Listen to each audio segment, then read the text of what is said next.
이번 시간에는 우리 2023년 3회 정보처리 산업기사 실기 기출문제를 같이 한번 풀어보도록 하겠습니다.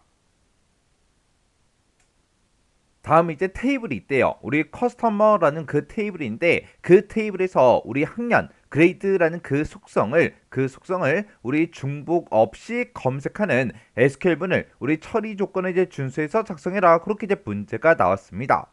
자, 우리 처리 조건부터 좀 보자고요. 우리 처리 조건에 보니까 최소한의 그 코드로 작성될 수 있도록 SQL문을 이제 구성하래요. 그리고 명령문 마지막에 원래 이제 세미콜론 찍는데 이 세미콜론은 생략 가능하다 그렇게 이제 써져 있고요. 그리고 인용 보호가 만약에 이제 필요할 경우에는 작은 따옴표 얘를 이제 사용해라 그렇게 이제 나왔습니다.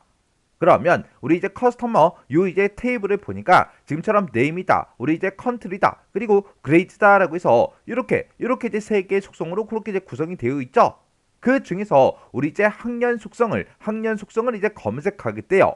그러면 우리가 이제 뭔가 검색을 할 때는 셀렉트 구문을 이제 써주면 되겠죠. 그러면 우리가 맨 처음에 이제 셀렉트 이렇게 이제 써주고 우리가 이 커스터머 요 이제 테이블에서 우리 그레이드 요 이제 학년 속성을 이제 검색할 거니까 요 뒤에다가 셀렉트 뒤에다가 우리가 속성명 우리 그레이드하고 이렇게 이제 써주면 되겠죠. 그리고 이 그레이드를 이제 검색하긴 검색하는데 어디로부터 검색해라? 우리 커스터머 요 이제 테이블로부터 검색해라 라고 해서 그 뒤에다가 우리 이제 프롬이라고 이렇게 써주고 그 뒤에다가 우리가 테이블명을 지금처럼 이렇게 이제 우리가 써주면 됩니다. 그러면 지금 이렇게 이제 쓰게 되면 우리 이제 커스터머 그 테이블에서 그레이드 그 속성을 이제 검색해달라 그거죠. 근데 이 학년 속성을 이제 우리가 검색을 하긴 검색할 건데 만약에 중복되는 그 데이터가 있을 때는 중복 없이 검색해라 그렇게 나왔습니다. 그러면 우리가 셀렉트 바로 뒤에 속성명을 쓰기 전에 요 사이에다가 중복 없이 검색해달라 그 명령을 이제 써주면 되겠죠. 그때 우리가 중복값이 있을 때 한 번만 이제 출력해달라 그게 이제 우리 distant라는 그 명령어가 있죠. 해서 그 명령어를 요 사이에다가 추가시켜서 지금처럼 이렇게 이제 작성을 해주면 됩니다. 그러면 커스터머 그 테이블에서 그레이드 이 속성을 이제 셀렉트 검색해 달라 검색하긴 검색하는데 이 그레이드 이 속성의 값이 만약에 중복이 되면 그 중복된 값은 한 번만 이제 표시해 달라 이렇게요. 이렇게 해서 지금처럼 이렇게 우리가 SQL문을 이제 작성을 해주면 됩니다. 이렇게 이제 셀렉트 구문을 이용해서 우리가 뭔가 이제 검색할 때 그때 이제 SQL문을 작성해라 그렇게 이제 문제가 이제 자주 출제가 되고 있어요.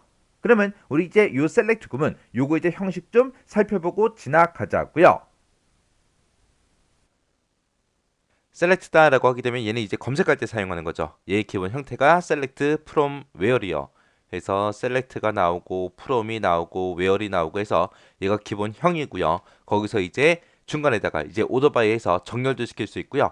group by having 해서 얘가 이제 그룹 지정할 때 사용하는 겁니다. 그리고 이제 그룹 함수도 우리가 쓸 수 있고요. 그리고 윈도우 함수도 우리가 쓸 수 있어요. 이런 것들을 다 쓸 수 있는데 그 중에서 이번 시간에는 우리 여기 진하게 굵게 이제 표시된 것들 있죠.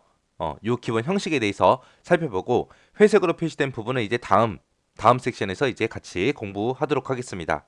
요 셀렉트라는 게 시험 문제에 제일 많이 출제가 될 거예요. 왜 그러냐? 우리가 인터넷상에서도 뭔가 포털 사이트 같은 데 들어가서 우리가 검색을 대부분 제일 많이 하잖아요. 그죠?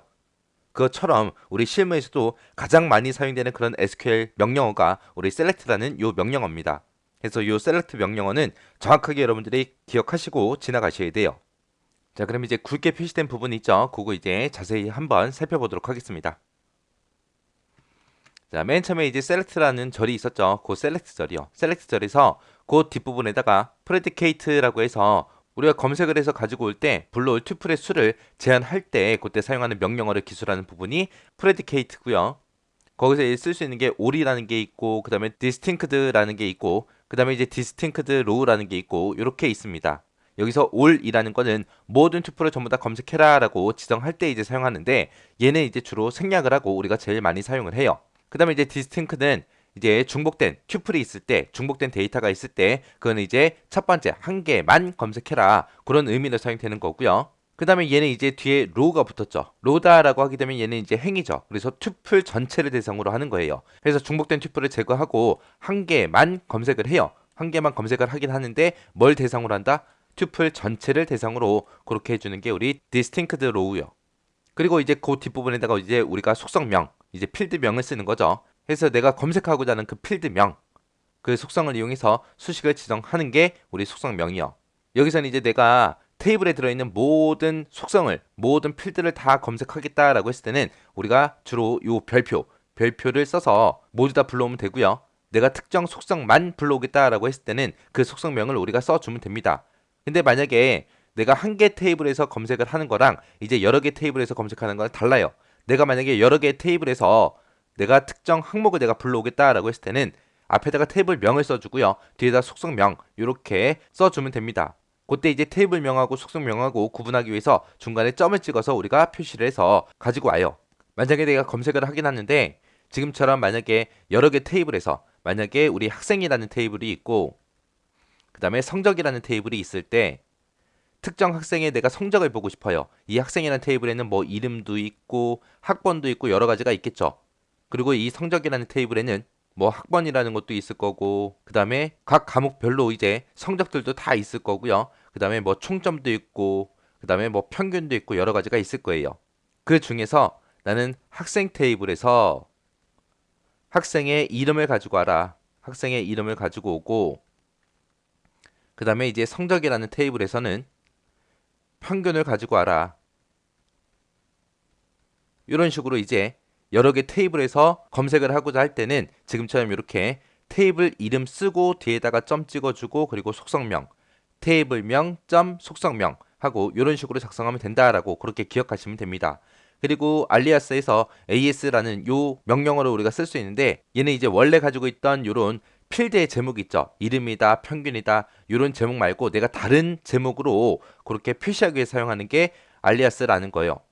내가 만약에 학생 테이블에 지금 이름이라는 필드명으로 그렇게 되어 있는데 이름을 가지고 올 때 나는 성명으로 그렇게 제목을 표시하고 싶다라고 했을 때 우리가 AS하고 얘를 써주는 겁니다. 그래서 얘는 이제 다른 제목으로 표시할 때 그렇게 사용하는 게 AS다라고 그렇게 기억하시면 돼요.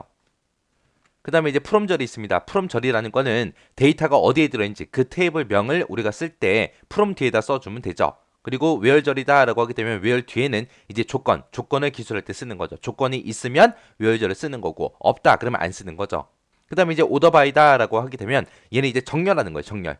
특정 속성을 기준으로 해서 내가 정렬을 하고 싶을 때 정렬해서 검색을 하고자 할 때 사용하는 절이 order by라는 명령문입니다. 얘는 이제 학번을 기준으로 해서 뭐 정렬해라 라고 했을 때 학번이라는 그 속성명을 먼저 적어주고요. 그 뒤에다가 이제 오름차순 할지 내림차순 할지 ascending, descending 해서 얘를 이제 써주면 되겠죠. 그래서 여기서 이제 ASC, ascending이라는 건 오름차순 얘기하는 거고 DSC, descending은 이제 내림차순 얘기하는 거죠. 내가 만약에 속성명만 쓰고 이런 ASC, DSC하고 이런 명령어를 내가 안 썼습니다. 안 쓰게 되면 생략하게 되면 그거는 자동으로 오름차순으로 그렇게 정렬이 됩니다.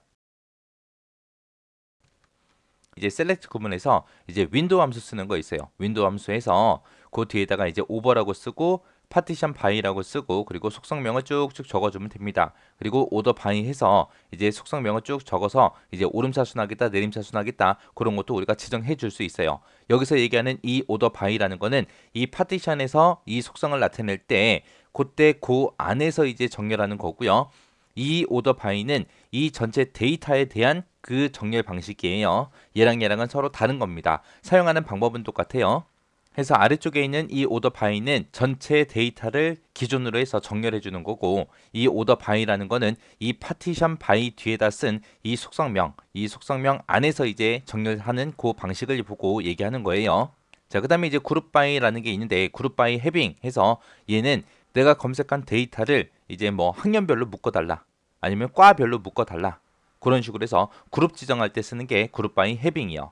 그룹 바이라고 해서 이제 속성명을 내가 적어주게 되면 그 속성명을 기준으로 해서 이제 그룹으로 묶어서 그 데이터들을 내가 볼 수 있게끔 그렇게 해줘요. 그때 이제 조건을 내가 쓸 수 있는데 그 조건을 쓸 때는 이제 해빙 뒤에다가 이제 조건을 써주면 됩니다. 자, 우리가 앞 시간에 배웠던 where 뒤에다가 이제 조건 쓰는 게 있었죠. 얘랑은 서로 다른 거. 이 where이라는 이 조건은 전체 데이터에 대해서 이제 조건을 걸어주는 거고요. 여기서 해빙 뒤에 쓴 이 조건은 그룹에 대한 조건이에요. 해서 그룹에 대한 조건을 지정할 때는 우리가 해빙이라고 쓰고 그 뒤에다 적어주면 되고요. 그 다음에 전체 데이터에 대한 그런 조건을 내가 걸 때는 where 뒤에다가 조건을 내가 적어주면 됩니다. 내가 여기다 이제 그룹 함수를 쓰게 되면 그룹별로 속성값에 대한 그 집계를 할 수 있는 그런 함수들을 쓰는 곳이에요. 해서 각 가별로 이제 합계를 구해라. 각 가별로 평균을 구해라. 각 가별로 몇 명씩 있는지 인원수를 세라. 그런 식으로 해서 내가 이곳에서 이제 그룹으로 지정한 그 속성이 있죠. 그 속성을 기준으로 해서 합계를 구하든 평균을 구하든 최대값, 최소값 그런 것들을 전부 다 구할 수 있게끔 해주는 게 우리 그룹 함수요. 자, 그럼 이런 것들 좀 더 자세히 한번 살펴보자고요. 아까 그룹 함수 쓰는 곳이 있었죠. 이 그룹 함수에다가 내가 뭐 합계를 구해라, 평균을 구해라, 최대값을 구해라, 최소값을 구해라 해서 내가 함수를 쓰게 되면 그룹 바이절에서 그룹 바이라는 이 곳에서 내가 이제 지정한 그 그룹 있죠. 그 그룹별로 합계다, 평균이다, 최대값이다, 최소값이다 해서 내가 그 속성값에 대해서 이제 집계를 할 수 있어요. 그 함수를 쓰는 부분이 이제 그룹 함수 이 부분이었고요.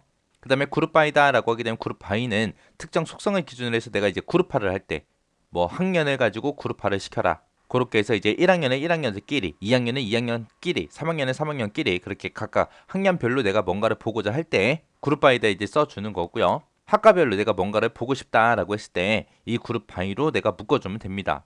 내가 이 그룹에 대해서 특정 조건을 주겠다라고 했을 때는 having이라고 쓰고 나서 그 뒤에다가 내가 조건을 작성해 주면 돼요. 그래서 이 having 뒤에다 쓴 그 조건은 그룹 바이랑 같이 사용이 되는 거고 그룹에 대한 조건이에요. 그룹에 대한 조건. 그걸 지정할 때 이제 having하고 써주면 됩니다. 자, 그다음에 이제 윈도우 함수라는 게 이제 윈도우 함수라는 거는 우리가 그룹 바이라고 해서 얘를 쓰게 되면 이제 그룹별로 내가 묶어서 볼 수 있죠. 근데 이 윈도우 함수는 그룹 바이 이 절을 쓰지 않아요. 그룹 바이를 안 쓰고 내가 윈도우 함수에서 지정한 그 속성이 있죠.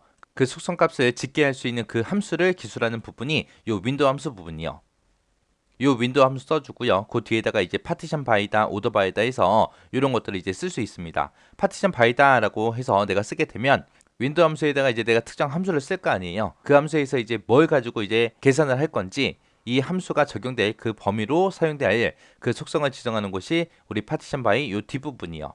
그 다음에 이제 오더바이다라고 하게 되면 오더바이는 이제 정렬 기준, 오름차수 내라, 내림차수 내라 해서 내가 속성을 지정해 줄 수 있는데 이 여기서 얘기하는 이 오더바이라는 거는 이 파티션 안에서 정렬 기준이에요.